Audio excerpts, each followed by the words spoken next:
आज हम इस वीडियो के माध्यम से बुद्धि एवं कर्म के संबंध में अपने विचार रखेंगे। बुद्धि अंतःकरण का एक निश्चायक वृत्ति होती है, जिसके माध्यम से मनुष्य यह जान एवं समझ पाता है कि उसके लिए उचित क्या है, अनुचित क्या है। मनुष्य द्वारा जो कुछ भी कर्म किया जाता है वह उसका कर्म कहलाता है। मनुष्य द्वारा जो भी कार्य किया जाता है वह उसका कर्म कहलाता है। चाहे वह कार्य किसी चीज़ को जानने का हो, विचार करने का हो, दौड़ने का हो, पढ़ने का हो, लिखने का हो, सोचने का हो, तर्क करने का हो। जितने भी कार्य किसी भी रूप में मनुष्य द्वारा किए जाते हैं वह सभी कार्य मनुष्य के कर्म कहलाते हैं। बुद्धि एवं कर्म दोनों हमेशा एक दूसरे से जुड़े रहते हैं। यद्यपि बुद्धि और कर्म दोनों की भूमिका मनुष्य के जीवन में अलग अलग है, फिर भी दोनों एक दूसरे से जुड़े रहते हैं और दोनों एक दूसरे को प्रभावित करते हैं और दोनों का प्रभाव मनुष्य पर पड़ता है। इसलिए मनुष्य के लिए बुद्धि एवं कर्म दोनों को समझना आवश्यक होता है। बुद्धि मनुष्य के कार्य को पक्ष पोषण करने का कार्य करती है। बुद्धि मनुष्य के लिए विचार का एक प्रकार से दुश्मन होती है, क्योंकि मनुष्य की बुद्धि मनुष्य के लिए निर्णय का कार्य करती है और मनुष्य जिस चीज़ का एक बार निर्णय कर लेता है उसे वह अपने लिए उपयोगी एवं कल्याणकारी समझता है। इसलिए मनुष्य कभी भी अपने निर्णय के विरुद्ध जाना नहीं चाहता है, निर्णय के विरुद्ध सुनना नहीं पसंद करता है और निर्णय के पक्ष पोषण का कार्य हमेशा बुद्धि करती है। परंतु विचार यह कहता है कि मनुष्य को हर समय जो भी कर्म करता है उस पर हर क्षण ध्यान रखना चाहिए और ज़रूरत पड़ने पर विचार करना चाहिए।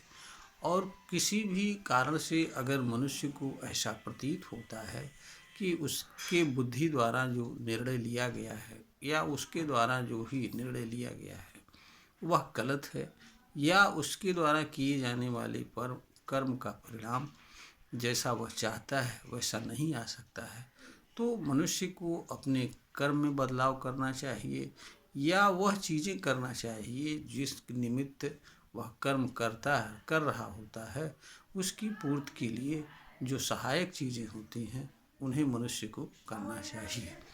क्योंकि निरर्थक कर्म भी मनुष्य के लिए पीड़ा एवं दुख का कारण बनते हैं, क्योंकि जो भी कर्म मनुष्य करता है उन सभी कर्मों का प्रभाव मनुष्य पर पड़ता है। भले ही मनुष्य द्वारा किए जाने वाले कर्म का कर्मफल उसे न प्राप्त हो या कर्म से संबंध रखने वाला लाभ उसे न प्राप्त हो, परंतु कर्म का प्रभाव तो मनुष्य पर पड़ता है, क्योंकि कर्म का प्रभाव हमेशा कर्म के साथ साथ चलता है, यह उसके आगे या पीछे नहीं चलता है। इसलिए मनुष्य को हमेशा कर्म से जुड़े फल पर ही नहीं अपितु कर्म से पड़ने वाले प्रभाव पर भी विचार रखना चाहिए और इसको ध्यान में रखते हुए कर्म को करना चाहिए। बुद्धि मनुष्य के लिए हमेशा इसलिए जो है पक्ष पोषण का बुद्धि हमेशा निर्णायक भूमिका में मनुष्य के लिए रहती है। इसलिए मनुष्य के लिए यह आवश्यक होता है कि वह बुद्धि का उपयोग अत्यंत सावधानी एवं सतर्कता से करे। जरा सी भूल मनुष्य को बुद्धि गलत निर्णय प्रदान करने में सहायक हो जाती है, क्योंकि निर्णय करने में तर्क, विचार एवं बुद्धि इन तीनों चीज़ों का योगदान होता है। किंतु निर्णायक की भूमिका में हमेशा बुद्धि ही रहती है और मनुष्य का एक निर्णय बहुत सारी उसे परेशानी में डाल सकता है, क्योंकि एक बार मनुष्य जब कोई निर्णय ले लेता है तो उससे वह पीछे हटना नहीं चाहता है। इसी कारण है कि जो व्यक्ति जितना बुद्धिमान होता है वह दूसरों को सुनना पसंद नहीं करता है, क्योंकि उसे यह लगता है कि दूसरे लोग जो कह रहे हैं वह उसके उद्देश्य के मार्ग में बाधक है। इसलिए वह दूसरों द्वारा बताई गई अच्छी बात को भी अपनी बुद्धि के माध्यम से तर्क करके विचार करके नकारने का प्रयास करता है, क्योंकि बुद्धिमान व्यक्ति कभी भी असफल नहीं होना चाहता है। बुद्धि मनुष्य को कभी असफलता की तरफ ले जाने का कार्य नहीं करती है, उसके लिए हमेशा सफलता और सफलता। इसलिए जहाँ भी बुद्धि को ऐसा लगता है कि मनुष्य को सफलता मिल सकती है, वहाँ पर वह कोई न कोई कुतर्क करके मनुष्य को उससे दूर रखने का प्रयास करती है और मनुष्य को हमेशा विचारशीलता से दूर रखने का कार्य करती है। मनुष्य का हर चीज़ पर प्रभाव मनुष्य पर ही पड़ता है, इसलिए मनुष्य के लिए आवश्यक होता है कि वह हर चीज़ों का उपयोग अत्यंत सावधानी एवं सतर्कता से करे, बुद्धि का उपयोग हमेशा सही दिशा में करे। उदाहरण के लिए परमाणु से बिजली बनाने का कार्य भी बुद्धि के माध्यम से संपन्न होता है और परमाणु से परमाणु बम बनाने का कार्य भी बुद्धि उपयोग होती है।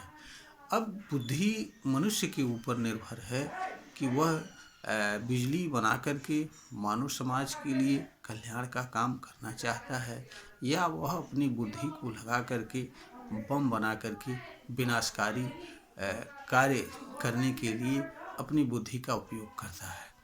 मनुष्य के लिए हमेशा यह विचारणीय बिंदु रहता है कि वह अपनी बुद्धि का उपयोग, विचार का उपयोग, तर्क का उपयोग किस दिशा में करे और किस दिशा में न करे, यह निर्णय हमेशा मनुष्य को करना होता है, क्योंकि मनुष्य के निर्णय का प्रभाव उसके ऊपर पड़ता है। इसलिए बुद्धि और कर्म दोनों मनुष्य पर प्रभावित करते हैं, इसलिए मनुष्य को दोनों को सावधानी एवं सतर्कता से उपयोग करना चाहिए। इसी में मनुष्य का कल्याण है। यह वीडियो ज्ञानवर्धन हेतु बनाई गई है, प्रेषित की जा रही है। श्रोता को अगर कल्याणकारी लगे, उपयोगी लगे तो इसे लाइक करें, शेयर करें और सब्सक्राइब करें।